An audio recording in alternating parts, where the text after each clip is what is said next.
Morning, everyone. Welcome to our Friday edition of our webinar isolation series. Just letting everyone into the meeting room there. Give everyone a few seconds just to join through.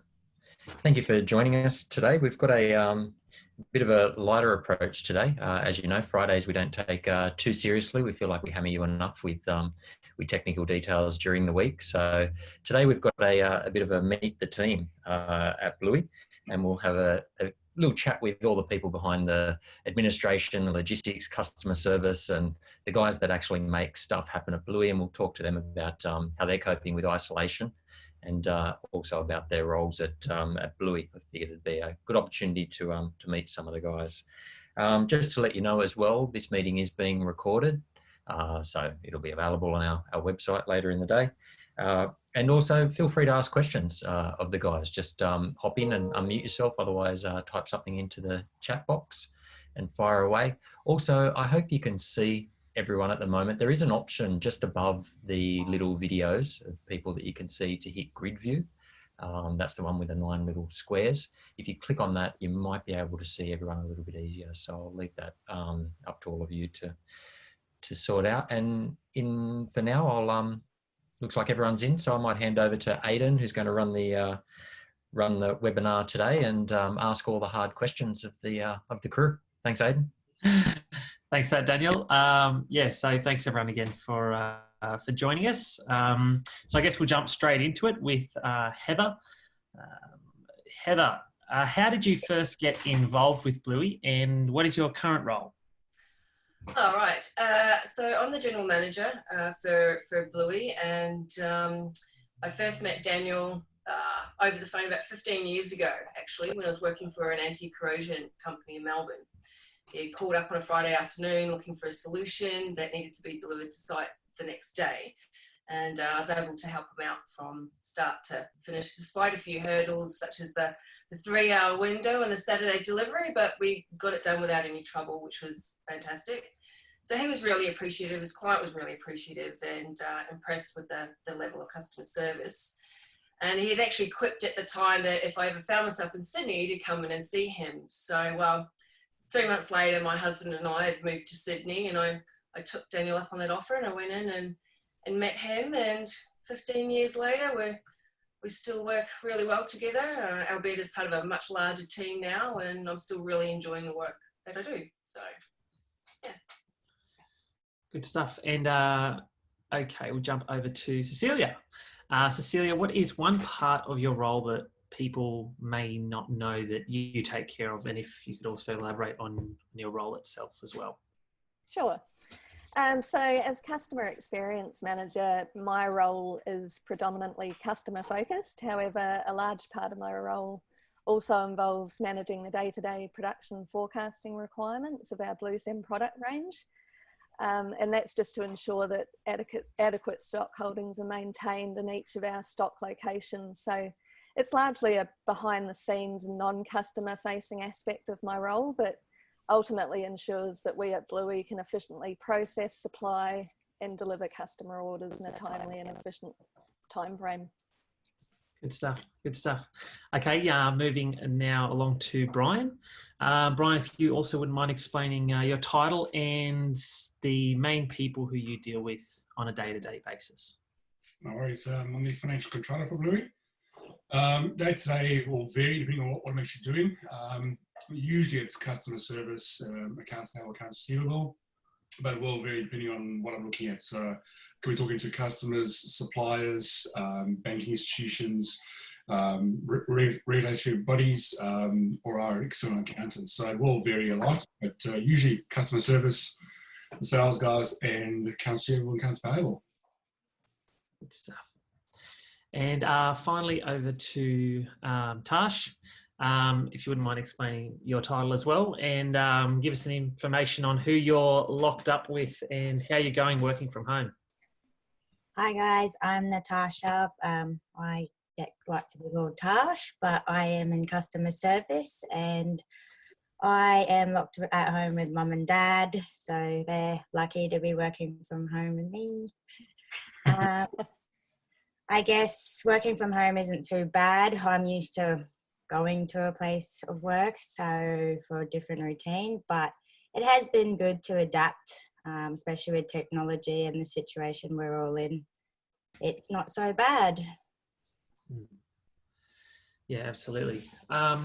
Just before we go on, we've got some fair few people, new people jumping into the meeting. So I'll just explain that we're doing a not a technical webinar today. We're just doing a bit of a meet the team to get to know the faces to the names of the people that everyone deals with in customer service in the Queensland team. So sorry, jump back in now. Another one for Heather. How are you going with the lockdown, H? Is there anything that you're sort of really restricted from? What have you found that you can't be doing, and how have you sort of kept some hobbies going in this time? Yeah, so unfortunately my two favourite hobbies are activities that happen out in the environment. So I ride a cruiser motorcycle. If any of you are motorcycle enthusiasts, I have a Suzuki M109 Boulevard, which has an 1800cc engine and weighs about 320 kilos. So we have some fun out in the back sticks of Queensland every fortnight or so. So unfortunately, whilst the Queensland government did consider it exercise, you're not allowed to exercise outside of your immediate area. So I couldn't very well explain being 300 clicks away to an officer if he pulled me up. So that's been parked in the garage.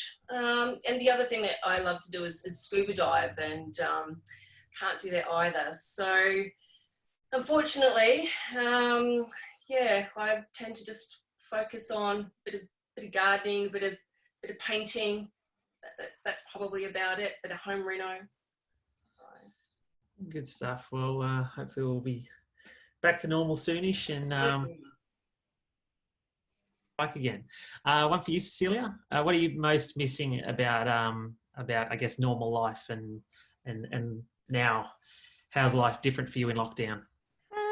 I think most of all, probably like everyone else, missing a human connection, and freely being able to get out and about, being able to connect with friends and colleagues. And I guess when we're all working full time, we tend to spend more time with our work colleagues and our families quite often. So we are like family.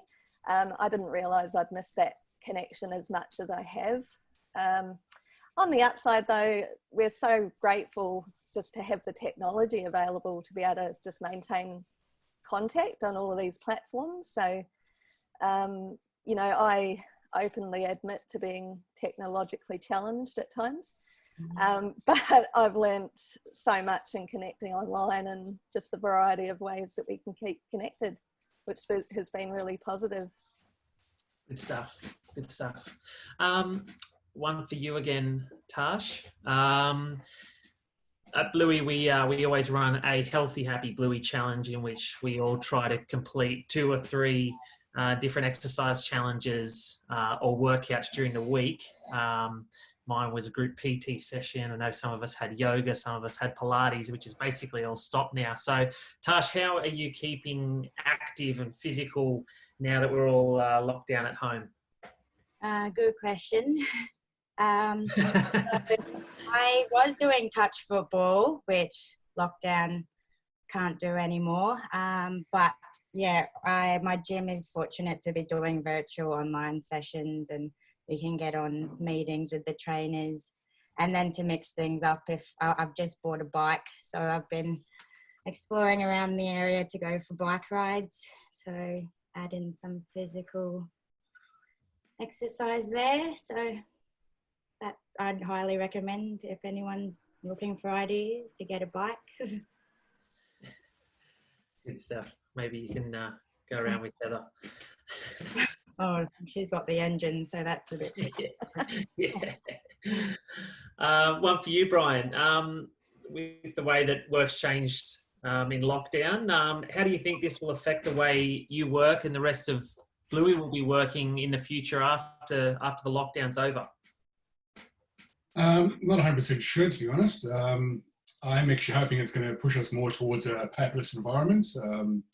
I'll be in the office, hopefully less printing, using more software stuff, Adobe kind of thing. I still prefer a bit of the personal interaction face to face. So for me, it was also a bit of a change getting used to using Zoom and direct messaging software. So I think that has changed, and we'll probably use that a bit more in the future. Just because now we know how to use it and we've got used to it over this period. So hopefully, more cloud-based, using more software and less paper. Yeah, good stuff. Good stuff. Okay, back to Heather again. Heather, what have been some of the biggest challenges of working from home, apart from having the bike in the garage? Yeah, thanks. No, that's really the only challenge, is just not being able to get out on the bike. No. Look, there's a couple of challenges, really. I think for me, one of them is about being mindful to switch off work mode. It's really easy just to keep working, or to just, work over weekends and things. Days sort of tend to roll in together when you're stuck, inside your house. So I found personally I've needed to physically distance myself from my home office. So I do that, go out, go for a walk, have a workout session or something. But for me, having that physical distance is like, you drive home from work. It's that time to switch over from work mode to personal mode. So I think it's important to be mindful to do that. And the second challenge, I think everyone's actually touched on it so far, has been the change in internal collaboration. So especially, for the Brisbane office, we've got quite a few people, and I'm sure it's like that with the other offices as well. But previously, you could just walk over to someone else's office, have a chat, jump on the whiteboard to brainstorm ideas with your team. And now you just don't have that same sort of connectivity, that physical aspect of it. So that's just been a little bit different. You use your online platforms and stuff, but just getting used to that, not having that physical aspect of collaboration. Yeah. Okay, one for Cecilia. How is the family coping with you being at home? Or are they coping better? All things.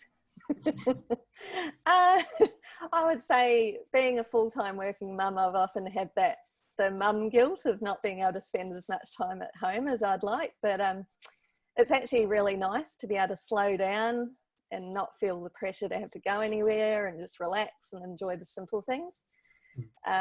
Main thing is not having to rush cooking, and you're always on top of the washing, and you can be a domestic goddess for once in my life. But the fur baby's definitely having the best time of their life at the moment, being spoiled rotten. So it's just a really good opportunity to reset and appreciate what we all have, I think. Yeah, no, definitely. Yeah. One for you, Tash, I guess, touching back on what Heather was just mentioning before about communication. Have you felt that Zoom and the other methods of communication have been effective? And how are you communicating with everyone, even outside of work, now that we're separated? Yeah, definitely exactly what H mentioned as well. The communication is probably even more stronger, I feel, just because we're getting in touch with each other more because of how much, we have great accessibility to Zoom and all these other programs that they're just a phone call away. But yeah, I guess it's just checking in with everyone, and we're all in this together. So I think it is effective, even though there is no physical aspect. But yeah, I think we'll get through this. Yeah, no, I think so too. And one for Brian. Are you looking forward to getting back to the office, Brian, or are you happy being at home? I actually miss the office, to be honest. I like the idea of getting up and getting ready to go somewhere. I do feel there's a certain amount of being professional. You're actually working at an office, working at home in your pajamas all day. You don't quite feel like you're being a professional. But it's been good. But yeah, actually being in the office with the girls and the rest of the team, I really do enjoy it, and just had a physical interaction. Obviously, there's a bit of banter going back and forwards on Team and Zoom, but it's not quite the same as that personal face-to-face telling jokes and talking about a situation or whatever's going on. So yeah, I'm looking forward to getting back to the office and just getting be able to actually use the car and the bike again. Yeah, absolutely. And one for everyone here. How's the? Have you guys been tuning into any of these webinars? Apart from this one, and have you had a favourite? What are your thoughts on the isolation series webinars that we've been doing? Starting with H. Yeah, I really enjoyed them. I've been tuning into all of them. I don't have a favourite per se because I've enjoyed them all, but I did really like the tunnelling and the GRP one, and that's because the work and the technology in those spaces is really quite fascinating to me. So I got to learn a lot and piqued the interest again. So good stuff. Yeah. Celia, your favourite? I'm pretty much on the same page as H. I'm really enjoying the webinars pretty equally. But I was just going to say, just being in the operational side of the business, it's not often that we get the opportunity to see what's happening on the technical side of things. So to be able to actually to see how the products work and perform in demonstrational presentations is actually really informative, and it's been really beneficial for all of us internally, I think at Bluey, as well as all of our external clients. Yeah, good stuff. Brian, same question to you. Honestly, off the bat, I think it's a fantastic idea of a way of interacting with our customers and explaining what we do. I think it's really good. And then from my point of view, usually behind a desk and computer with the numbers, I don't actually understand what the products are doing and how they work. So having the information come across is really good. But yeah, for me, the main thing is just it's still interacting with the customers, and I think perhaps even reaching a broader customer base with a lower cost, which makes me smile. So I think it's a fantastic idea. Yeah, good stuff. All right, and Tash, what do you think? Yeah, I think they're all great too. I like them all. A few that spoke out, like C and H mentioned, it's nice to know the background information of like our partners from Epimax to all the cement mixture, technical presentations. Like that's really interesting. But I did enjoy the mates in construction one. I think that was good, showing a bit of diversity in our industry. But bit more personal as well. But yeah, I think they're great, and keep it up. Good stuff. Well, thanks guys for jumping on the call. I had to twist a few arms to get these guys to do this one, but I think we all thought it was an important one to get you guys to know a little bit more about the team. Not just work and orders and invoice all the rest, but I've got a question here from Nancy. Are you guys finding you're eating more working from home? Yes. Yes, that's a silly question. Yes. Not that I am. I just wanted to know if you guys are. I'm drinking less coffee. What are you replacing it with those? All right, thanks for that, guys. I really appreciate that. Such a great team we have at Bluey, and I'm really proud of all of you and the way you've responded to the current circumstances. But before we go, Aidan, we can't let you off the hook. Tell us what you do. Come on the spot. Oh, what I do? Well, I am the marketing and engagement leader at Bluey. So my job basically involves making sure every touch point, every interaction that anyone has outside of the business, consistent with the branding, the guidelines, what Daniel and the rest of the team have in their head. The design and branding has to be the silent marketer of the company. So that's mostly my job. I deal with a lot of the digital marketing side of things, from the webinars to PPC advertising to back-end webinars, brochures, and publications. And the engagement side of my job is to keep the team communicating, whether it be through Zoom meetings or through challenges or anything really. So that's my job on the spot. Thanks for that. And have you been eating more working from home, Aidan? I have. I don't know if you guys can see, but these buttons are... The shirt's looking pretty tight.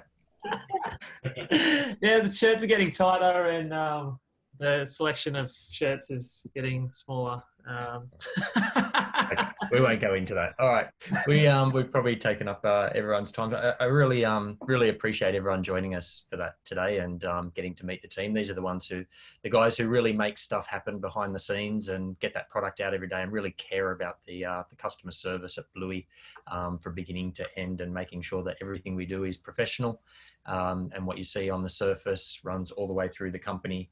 All the way down to the final delivery, we hope. But hopefully now you know who to speak to and yeah, the faces behind the names, which is great. So this afternoon at 1 o'clock Sydney time, we've got pumping and mixing of cement products. Greg's going to be presenting on that. And then we're back again on Monday after the weekend with a new topic on Monday morning, concrete joints and sealing. We'll run through all the different types of joints in concrete. So construction joints, movement joints, expansion joints, how we seal those and address them and some of the technical aspects around that. And in the afternoon, we'll be covering for the Southeast Asia participants, grout, mortar, shrinkage control and measurement. So if you're in Australia and you missed that, you can join us at 1 o'clock on Monday for grout, mortar, shrinkage control and measurement as well. Thank you again for joining us. Hope you're all doing well and we look forward to seeing you again at another one of our webinars. Thank you, everyone.